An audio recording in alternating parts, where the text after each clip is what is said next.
بسم اللہ الرحمن الرحیم الصلاۃ والسلام علیک یا سیدی یا رسول اللہ وعلی علیک و اصحابک یا نور اللہ اللہم صلی علی محمد کما تحب و ترضی لہ۔ الحمدللہ ثم الحمدللہ۔ جتنے بھی لوگ اس وقت وسیلہ فاطمہ کے نفل پڑھ رہے ہیں، ہدیہ کر رہے ہیں اور اللہ کے حضور جو بھی حاجات مانگ رہے ہیں وہ پوری ہو رہی ہے، لوگوں کے کام بن رہے ہیں، اور یہ سب کچھ محبت سے، توجہ ادب کے ساتھ پڑھنے سے اور خوب رو کر دعا کرنے کی برکت سے ہو رہا ہے۔ بہت سے لوگ ایسے بھی ہیں جو پڑھ رہے ہیں اور ان کو فیض نہیں مل رہا، تو بات یہ ہے کہ ہماری کیفیت وہ نہیں ہوتی۔ جب ہم کیفیت میں آ جاتے ہیں، ہمارا دل، ہمارا ذہن، ہم جو پڑھ رہے ہیں وہ سب ایک سمت میں آ جائیں اور ہم متوجہ ہو جائیں، قلب متوجہ ہو جائے، تو پھر کرامت ہوتی ہیں، معجزات ہوتے ہیں، کام بنتے ہیں، اور پھر ایک گھڑی میں سب کچھ بدل جاتا ہے۔ اسی حوالے سے جو ہے وسیلہ فاطمہ کے حوالے سے ایک اور واقعہ شیئر کرنا چاہتی ہوں۔ قدرت اللہ شہاب نامہ میں لکھتے ہیں، ایک بار میں کسی دور دراز علاقے میں گیا، وہاں پر ایک چھوٹے سے گاؤں میں ایک بوسیدہ سی مسجد تھی، پرانی سی مسجد تھی۔ میں جمعے کی نماز پڑھنے اس مسجد میں گیا تو ایک نیم خواندہ سے مولوی صاحب اردو میں بے حد طویل خطبہ دے رہے تھے۔ ان کا خطبہ ختم ہوا، زمانوں کی عجیب و غریب داستانوں سے بھرا ہوا تھا۔ انہوں نے جو خطبہ دیا اس میں بہت عجیب و غریب داستان تھیں، کسی کہانی پر ہنسنے کو دل چاہتا اور کسی پر حیرت بھی ہوتی، لیکن ایک داستان کچھ ایسے انداز سے سنائی کہ تھوڑی سی دقت طاری کر کے سیدھے میرے دل میں اتر گئی۔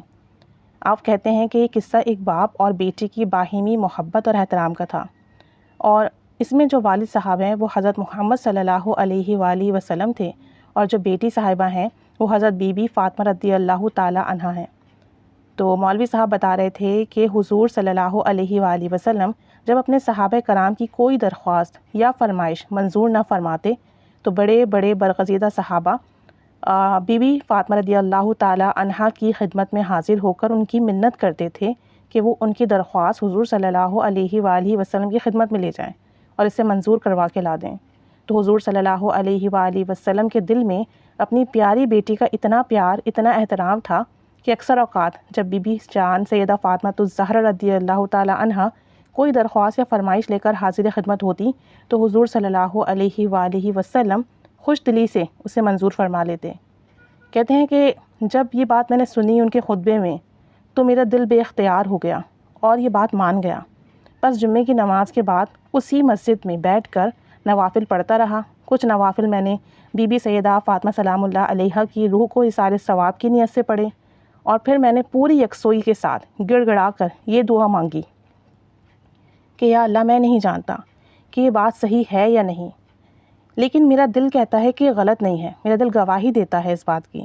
تیرے آخری نبی صلی اللہ علیہ وآلہ وسلم اپنی بیٹی سے بے پناہ محبت کرتے تھے، اس لیے میں اللہ سے درخواست کرتا ہوں کہ وہ حضرت بی بی فاطمہ کی روح کو اجازت مرحمت فرمائیں کہ وہ میری ایک درخواست اپنے والد صاحب کے حضور پیش کر کے منظور کروا لیں، اور درخواست یہ ہے کہ میں اللہ کی راہ کا متلاشی ہوں، اللہ کی راہ کے تلاش میں ہوں، سیدھا سادے طریقوں سے چلنے کی سخت نہیں رکھتا۔ اگر سلسلہ ویسیہ واقعی افسانہ نہیں ہے، حقیقت ہے، تو اللہ کی اجازت سے مجھے اس سلسلے سے مستفید ہونے کی ترکیب اور توفیق عطا فرمائی جائے۔ اور ویسے سلسلے اس کو کہتے ہیں کہ اگر آپ کو کوئی ایسی ہستی سے براہ راست فیض ملے جو اس زمانے کی نہ ہو، کسی پہلے زمانے کی ہو، تو اس بات کا میں نے اپنے گھر میں یا باہر کسی سے ذکر نہیں کیا۔ میں نے نفل پڑھے ہیں، ہدیہ کیے ہیں، یہ دعا مانگی ہے، اس کا کہیں کسی سے بھی ذکر نہیں کیا انہوں نے۔ 6-7 ہفتے گزر گئے اور میں اس واقعے کو بھول بھی گیا اور کافی ٹائم ہو گیا۔ پھر اچانک 7 سمندر پار میری ایک جرمن بھابھی کا ایک خط مجھے موصول ہوا، جو کہ اب اسلام لا چکی ہیں اور نہایت اعلیٰ درجے کی صوم و صلات کی پابند خاتون ہیں۔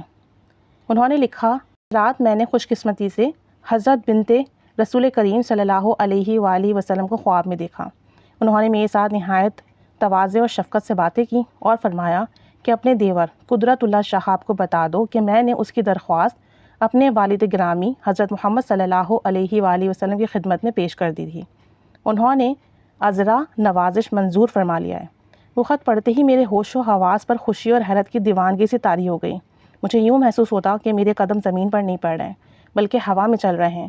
یہ تصور کہ اس برگزیدہ محفل میں ان باپ بیٹی کے درمیان میرا ذکر ہوا، میرے روئیں روئیں پر ایک عجیب سا نشہ طاری ہوتا جا رہا تھا، ایک عجیب سی کیفیت اور حالت تھی جو کہ لفظوں میں بیان نہیں کی جا سکتی۔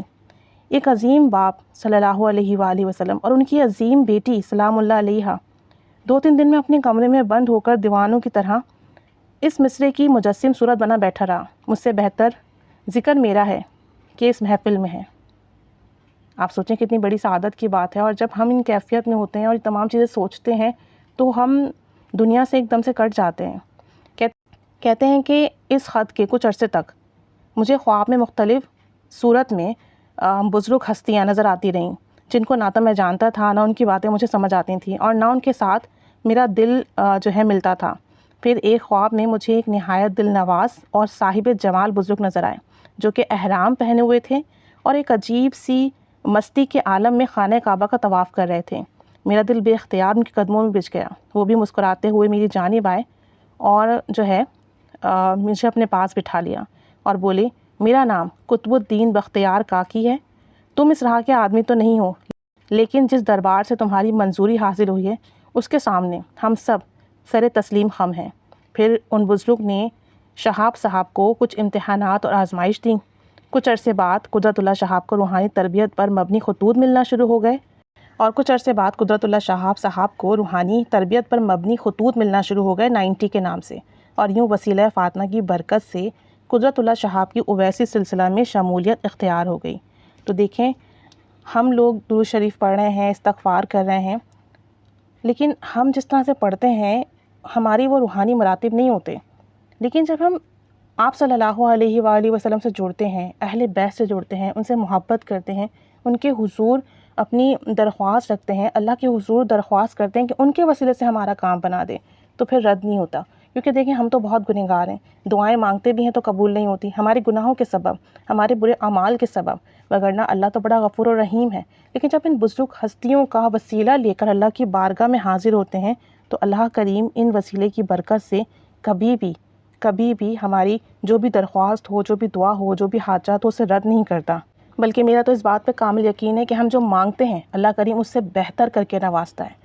تو وسیلہ فاطمہ اختیار کیجئے، 2 رکعت نماز نفل لازمی پڑھ لیا کریں، دن کے کسی بھی حصے میں تسبیح فاطمہ پڑھ لیں، درود شریف پڑھ لیں، سورہ اخلاص پڑھ لیں، استغفار کر لیں، اور تمام پڑھائی کا جو ثواب بی بی فاطمہ رضی اللہ تعالی عنہا کی روح مبارک کو ہدیہ کیجئے آپ صلی اللہ علیہ وآلہ وسلم کے وسیلے سے، اور پھر بی بی فاطمہ کے وسیلے سے دعا مانگیے، اور خوب مانگیے، خوب روئیے۔ مین چیز تو یہی ہے کہ آپ جب دعا مانگے آپ کی کیفیت آپ کے ساتھ ہو، آپ کا دل، آپ کا ذہن، آپ کے الفاظ سب ایک سمت میں ہو، اور پھر کمال اور برکات اپنی لائف میں دیکھیے۔ آپ دیکھیں گے کہ جو سالوں سے کام نہیں ہو رہے تھے نا، وہ چند دنوں میں ہو جائیں گے، بلکہ چند گھڑیوں میں ہو جائیں گے۔ اللہ قادر ہے، مطلب کہ ہر چیز کرنے پر قادر ہے۔ کامل یقین کے ساتھ پڑھنا شروع کر دیں، مستقل مزاجی سے پڑھیں، کام بن جائے تو شکر کے طور پہ پڑھیں کہ اللہ نے مجھے یہ وسیلہ اختیار کرنے کی توفیق دی۔ یہ بھی بہت بڑی شکر کی بات ہے، بہت بڑی نعمت کی بات ہے۔ ہر کسی کو یہ توفیق نصیب نہیں ہوتی۔ ان کے در سے جڑ جانا، اور ہمارا پڑھنا کیا ہے، پھر بھی ان کی بارگاہ میں ہدیہ پیش کرنا اور وہاں قبول ہو جانا، کہ سب جو ہے اللہ تعالیٰ کی کرم نوازی ہے، وگرنہ ہم کسی قابل نہیں، ہمارا پڑھا ہوا بھی کسی قابل نہیں۔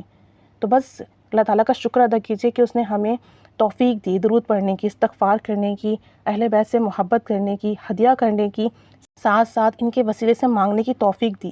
یہ توفیق بھی بہت بڑی نعمت ہے، اس کا بھی شکر کریں، اس کی بھی قدر کریں۔ اگر یہ توفیق نہ ہو تو ہمارے پاس کچھ بھی نہیں ہے۔ اللہ کریم سب سے راضی ہو۔ اس واقعے کو بار بار سنیں کہ دل پہ اثر کرے، اور پھر ہم بھی اپنی چھوٹی سے چھوٹی حاجات ہو، بڑے سے بڑا معاملہ ہو، سب کا سب لے کر جو ہے نا بارگاہ رسالہ صلی اللہ علیہ وسلم میں حاضر ہوں، بی بی فاطمہ کے وسیلے سے دعا کریں، اور اللہ کریم ہمیں دنیا میں بھی آخرت میں بھی ہر جگہ نوازے، بے حساب نوازے، اپنی شایان شان نوازے۔ بے شک وہ سب دینے پر قادر ہے۔ بس پڑھتے جائیے، دعا کرتے جائیے، وسیلہ اختیار کرتے جائیے، اہل بیت کی محبت حاصل کرتے جائیے، دونوں جہاں سنور جائیں گے انشاءاللہ تعالیٰ۔ انشاءاللہ تعالیٰ یقین پیدا کر لیجئے، انشاءاللہ یقین کی برکت سے جو برسوں سے نہیں ہوا وہ پلوں میں ہو جائے گا انشاءاللہ تعالیٰ۔ اللہ کریم رحمت کی، کرم کی، فضل کی نگاہ فرمائے، اور ہماری تمام جائز دعائیں، مراد، حاجات پوری فرمائے۔ آمین بجاہ النبی الآمین صلی اللہ علی محمد صلی اللہ علیہ وآلہ وسلم۔